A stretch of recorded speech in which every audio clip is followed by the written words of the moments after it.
ಎಲ್ರಿಗೂ ನಮಸ್ಕಾರ. ಇದು ಅಡುಗೆ ಸಮಯ ಚಾನಲ್ಗೆ ಪ್ರೀತಿಯ ಸ್ವಾಗತ. ಇವತ್ತಿನ ರೆಸಿಪಿ ಆಲೂಗೆಡ್ಡೆ ಪಲ್ಯ. ದೋಸೆ ಜೊತೆ ಆಲೂಗೆಡ್ಡೆ ಪಲ್ಯ ಬೊಂಬಾಟಾಗಿರುತ್ತೆ. ಬನ್ನಿ ಇದಕ್ಕೆ ಬೇಕಾಗಿರುವಂಥ ಪದಾರ್ಥಗಳನ್ನ ನೋಟ್ ಮಾಡ್ಕೊಂಬರೋಣ.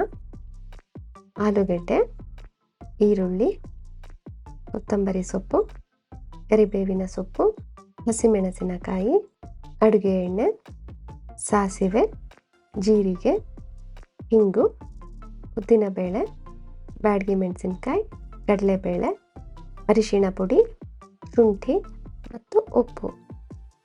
ಇದಿಷ್ಟು ಆಲೂಗೆಡ್ಡೆ ಪಲ್ಯ ಮಾಡಲು ಬೇಕಾದ ಪದಾರ್ಥಗಳು. ಆಲೂಗೆಡ್ಡೆ ಮುಳುಗುವಷ್ಟು ನೀರು ಸೇರಿಸಿದ್ದೀನಿ. ಸುಮಾರು 350 ಗ್ರಾಮಷ್ಟು ಆಲೂಗೆಡ್ಡೆನ ನೀಟಾಗಿ ತೊಳೆದು ಕಟ್ ಮಾಡಿ ಕುಕ್ಕರಿಗೆ ಸೇರಿಸ್ತಾ ಇದ್ದೀನಿ. ಈಗ ರುಚಿಗೆ ತಕ್ಕಷ್ಟು ಉಪ್ಪು ಸೇರಿಸಿ 2 ವಿಷಲ್ ಕೂಗಿಸ್ಕೊಳ್ಳೋಣ. ಕುಕ್ಕರ್ ಪ್ರೆಷರ್ ಹೋಗಿದೆ. ಆಲೂಗೆಡ್ಡೆ ಸಿಪ್ಪೆ ತೆಗೆದು ಮ್ಯಾಶ್ ಮಾಡಿ ಇಟ್ಕೊಳ್ಳೋಣ. ಬನ್ನಿ ಪಲ್ಯ ತಯಾರು ಮಾಡೋಣ. ಒಲೆ ಮೇಲೆ ಒಂದು ಪ್ಯಾನ್ ಇಟ್ಟಿದ್ದೀನಿ. ಅಡುಗೆ ಎಣ್ಣೆ 2 ಟೇಬಲ್ ಸ್ಪೂನ್ ಸೇರಿಸೋಣ. ಎಣ್ಣೆ ಬಿಸಿಯಾಗಿದೆ. ಸಾಸಿವೆ ಅರ್ಧ ಟೇಬಲ್ ಸ್ಪೂನ್ ಸೇರಿಸೋಣ. ಸಾಸಿವೆ ಸಿಡಿದ ನಂತರ ಜೀರಿಗೆ ಅರ್ಧ ಟೇಬಲ್ ಸ್ಪೂನ್ ಸೇರಿಸೋಣ. ಹಿಂಗು ಚಿಟಿಕೆಯಷ್ಟು, ಕಡಲೆಬೇಳೆ 1 ಟೇಬಲ್ ಸ್ಪೂನ್, ಉದ್ದಿನಬೇಳೆ 1 ಟೇಬಲ್ ಸ್ಪೂನ್, ಬ್ಯಾಡಗಿ ಮೆಣಸಿನ್ಕಾಯಿ 1 ಈ ರೀತಿ ಮುರಿದು ಸೇರಿಸ್ಕೊಳ್ಳೋಣ. ಕರಿಬೇವಿನ ಸೊಪ್ಪು ಸ್ವಲ್ಪ ಸೇರಿಸಿ, ಕಡಲೆಬೇಳೆ ಉದ್ದಿನಬೇಳೆ ಎಲ್ಲ ಸ್ವಲ್ಪ ಕಲರ್ ಚೇಂಜ್ ಆಗೋವರೆಗೂ ಕಡಿಮೆ ಉರಿನಲ್ಲಿ ಚೆನ್ನಾಗಿ ಫ್ರೈ ಮಾಡೋಣ.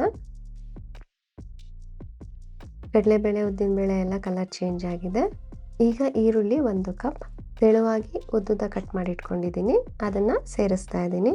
ಹಸಿಮೆಣಸಿನ್ಕಾಯಿ 3 ಈ ರೀತಿ ಉದ್ದುದ ಕಟ್ ಮಾಡಿ ಇಟ್ಕೊಂಡಿದ್ದೆ, ಅದನ್ನು ಕೂಡ ಸೇರಿಸ್ತಾ ಇದ್ದೀನಿ. ಖಾರ ನಿಮ್ಮ ರುಚಿಗೆ ಅನುಸಾರ ಸೇರಿಸಬಹುದು.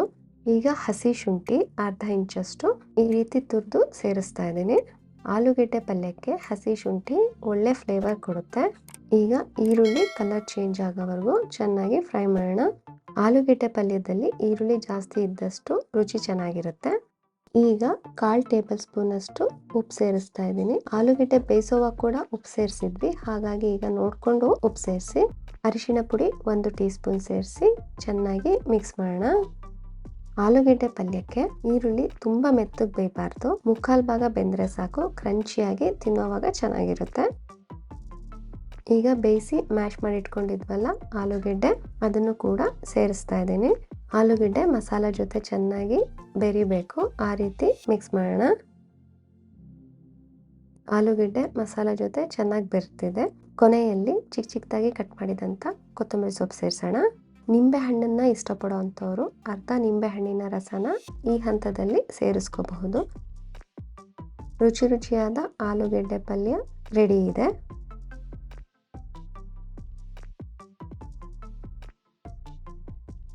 ಈ ವಿಡಿಯೋ ನಿಮ್ಗೆ ಇಷ್ಟ ಆದರೆ ಪ್ಲೀಸ್ ಲೈಕ್ ಮಾಡಿ, ಶೇರ್ ಮಾಡಿ. ಹೊಸದಾಗಿ ನನ್ನ ಚಾನಲ್ನ ನೋಡ್ತಾ ಇದ್ರೆ ಸಬ್ಸ್ಕ್ರೈಬ್ ಮಾಡಿ. Thank you.